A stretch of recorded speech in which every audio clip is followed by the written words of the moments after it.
Hello Namibia, and welcome to your daily lunchtime show where we get to catch up on current events and headlines that are in the news. I am your host Priska Agnolo, and thank you so much for joining us here on NMH at 1 today.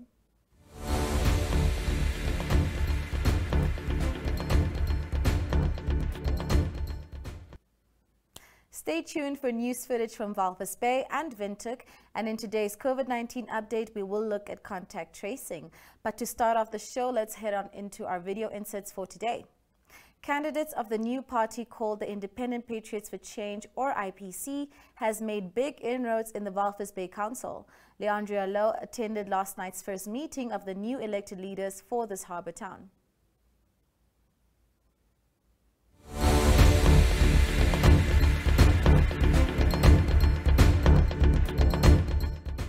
Our term is 5 years, and we are aware that it is expected of us to rectify poor management of our town over the past 10 to 15 years in a very short period of time. We pledge to do our utmost best during this term of office to make right what we can. It's also our intention to make an end of this practice. It is also our intention to make end of this practice of councillors having secret meetings to discuss things.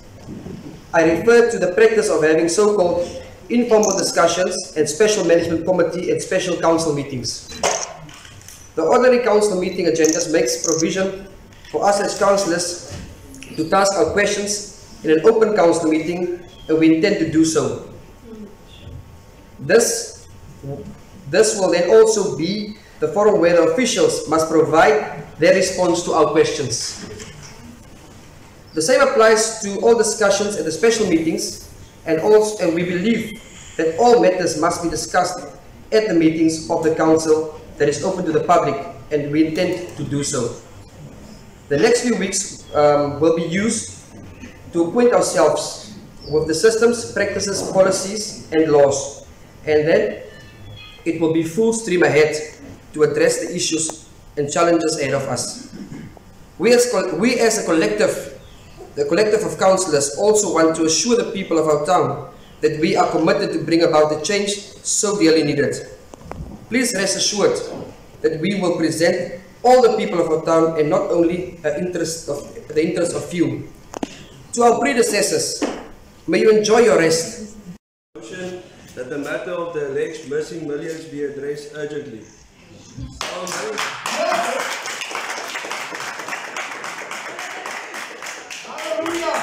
Our motion is as follows. The CEO be instructed by the Council to engage the services of specialized auditors to conduct a forensic audit of the missing or wrongly appropriated funds.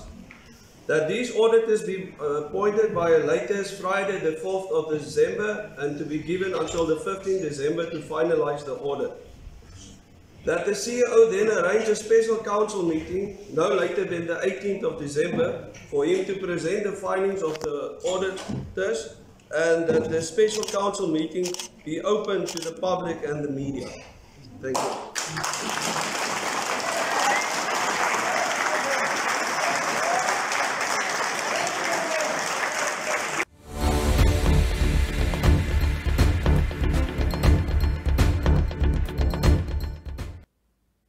What is the SPCA planning over the coming months and weeks?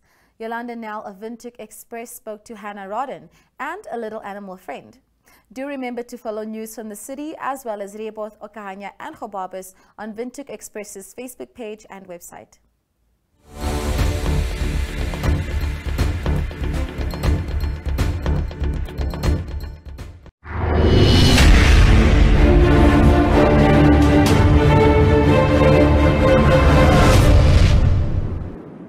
So this morning I'm joined with Hannah Rodden from the SPCA. Hannah, thank you so much for your time.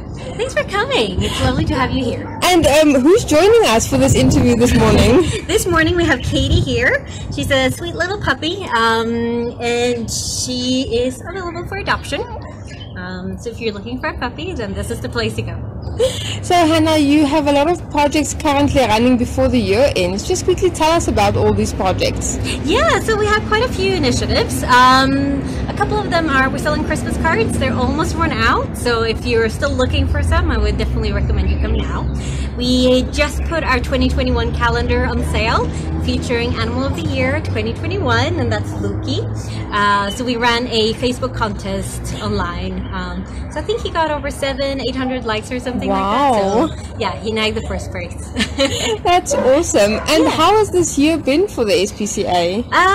It's definitely, you know, I think like all other businesses, we were starting to feel the effects of COVID and the financial impact. So we have less donations and less sponsorships, unfortunately. It's understandable, but obviously the animals still need us, and our, you know, they still need food, they still need medical attention. So our expenses don't really decrease, which obviously makes things a bit difficult. So if you're looking, you know, if you're an animal lover, please keep the SPCA in mind. We do also have Christmas for Critters, which is a lovely initiative for children. Kids can prepare a little shoebox with a few gifts inside, a little bit of, you know, dog food, cat food, some treats, and it's just a nice little way of contributing for the children and teaching them, you know, the joy of giving. So you can bring a gift here, we take a photo, we put it on our Facebook page if you want to be featured. That's great. Yeah. And tell me, how many dogs and cats do you currently have? We have about 300 at the moment. Wow. Last month, I think we took in about 300 altogether. Sure, yeah, that's just about. So, sure, that's bad for the end of the year. Yeah, no, it's on par with previous years. So we always have October, November, December tend to be busier months for us, and that is why we're also started offering pet owners that they can microchip their pets with us. So we just have a holiday special now. So it's $250 for a microchip. Mm-hmm. We insert it here, we register it for you, so all your contact details are linked to your animal. We highly encourage people to do it, especially over the holidays, because we see more animals getting lost or stolen. Hi, Katie. Did you see something exciting? Yeah, so if you haven't done it yet, please come to the SPCA. We can do it for. The Ministry of Health and Social Services yesterday commemorated the World Antimicrobial Awareness Week in Windhoek, which was celebrated globally from the 18th to the 24th of November. This year's theme was United to Preserve Antimicrobials, and the overarching slogan Antimicrobials Handle with Care. Steffi Balsau attended the ceremony and captured part of the messages by the WHO representative, Dr. Charles Sogoe Moses, Health Minister Dr. Kalumbi Shangula, and Francina Nambahu from the Antimicrobial Resistance Secretariat.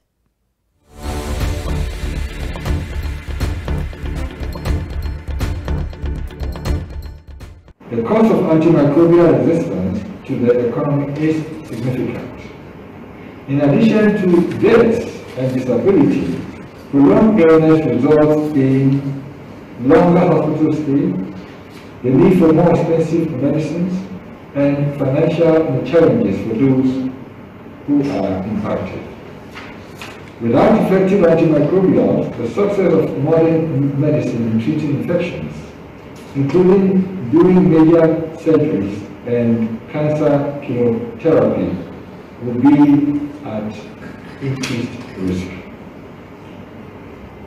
Director of Ceremonies, ladies and gentlemen, this commemorative week is therefore important to increase awareness of global antimicrobial resistance and to encourage best practices among the public, health workers and policy makers to make the further emergence and spread of drug-resistant infection.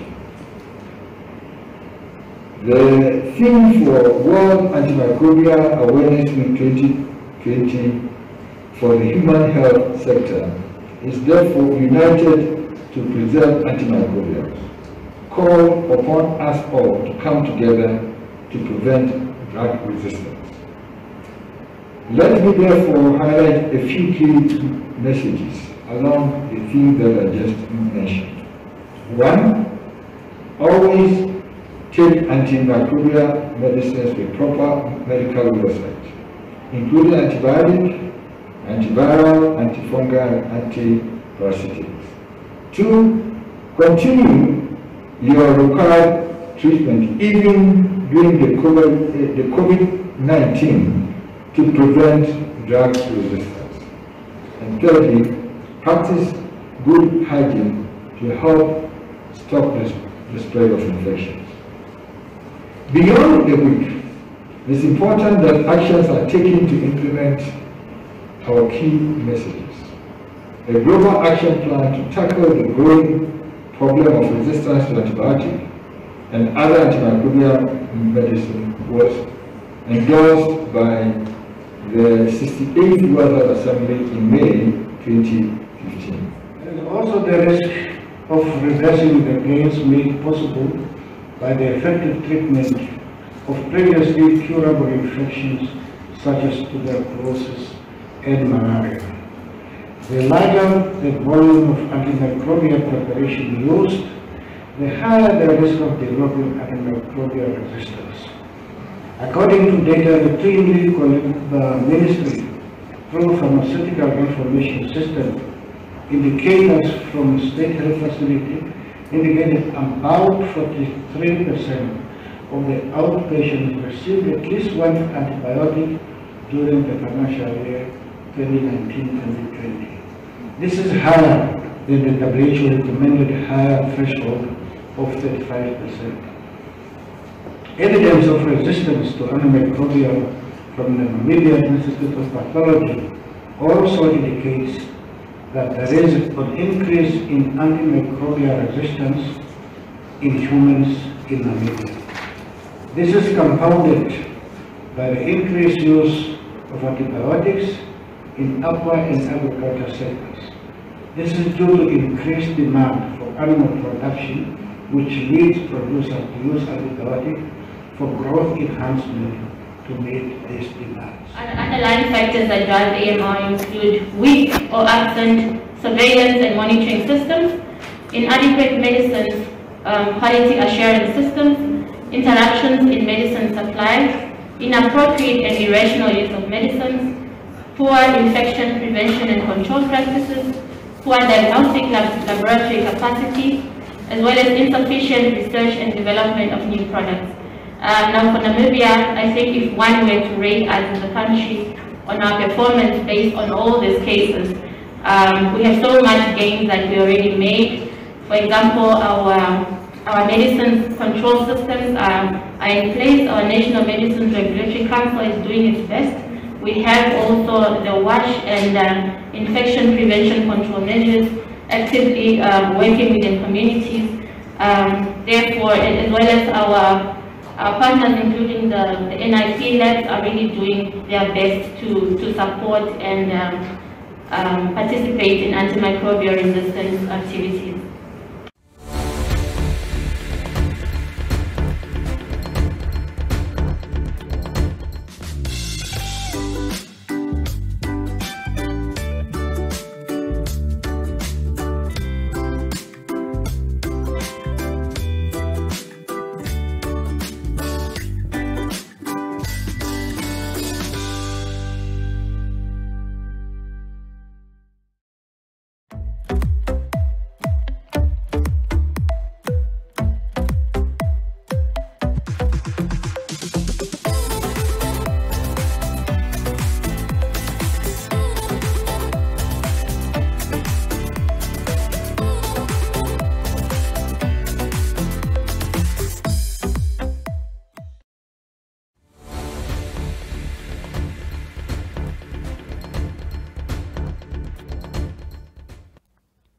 And now we move on to our COVID-19 monitor, which on Tuesdays tracks contact tracing in the different regions of Namibia.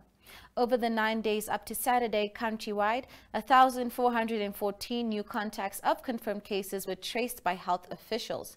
The largest number, 327, were tracked in Windhoek, where many positive cases were, amongst others, reported at a high school.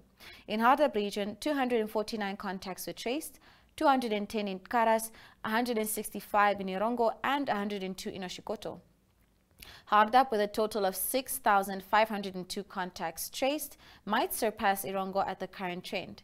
Only small numbers of new contacts were listed in the Kunene, Ohangwena and Zambezi regions, while slightly higher numbers were recorded in Oshana, Oshodonjupa and Omaheke. Let's go for another quick ad break, Namibia, and we'll be right back to look at the leading print news in Namibia today.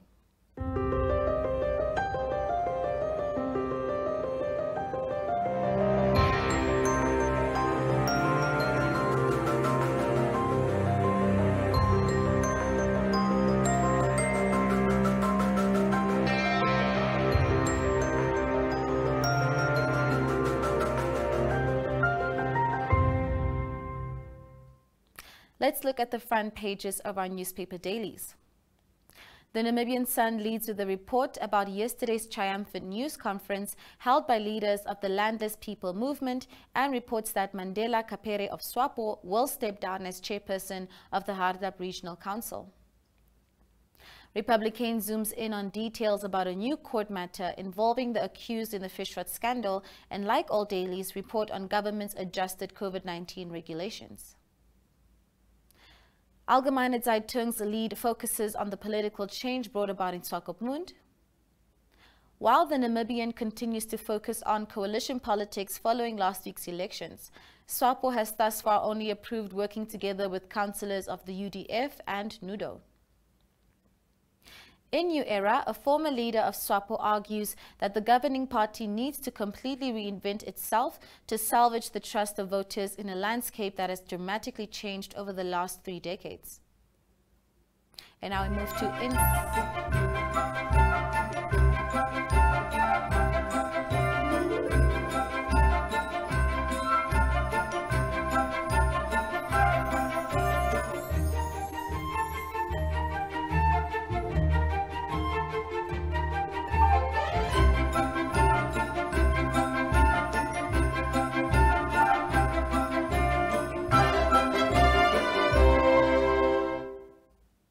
And now we look to inside the newspaper dailies. Market Watch looks at the latest report of the business entered into by Namibia's Development Bank, the DBN. And in The Zone, you can read about youth and school affairs. The cover story is about dancer West Uwarihe. In an insightful article in the Namibian Sun, journalist Kenya Kambowe takes readers on a trip to the remote Impalila Island, a place which most Namibians do not get the chance to visit. According to Republican, a statue of a welwitschia that weighs close to 2 tons were moved to Dordabus. This mammoth was originally constructed in 1999 to celebrate the arrival of the new millennium. Avid readers for Republican can get their copy of Noorderlig in tomorrow's edition. We do apologize for an oversight which led to the supplement not being inserted today. And according to Allgemeine Zeitung, the German Cultural Council is discussing ways to breathe new life into this part of Namibia's heritage. The Namibian spoke to the parents of a young woman who was recently murdered at the coast. And according to New Era, 5 parties are demanding a recount of the election results in Oshwarongo. And if there is one thing you can be sure of, it is that Namibian politics will be full of surprises for a long time to come. And on that note, Namibia, we do wish you a lovely day ahead. And as follows, we close with the weather. I've been your host, Priska Agnello, and thank you so much for joining us here on NMH at 1. We hope to see you again, same place, same time tomorrow as well. Goodbye.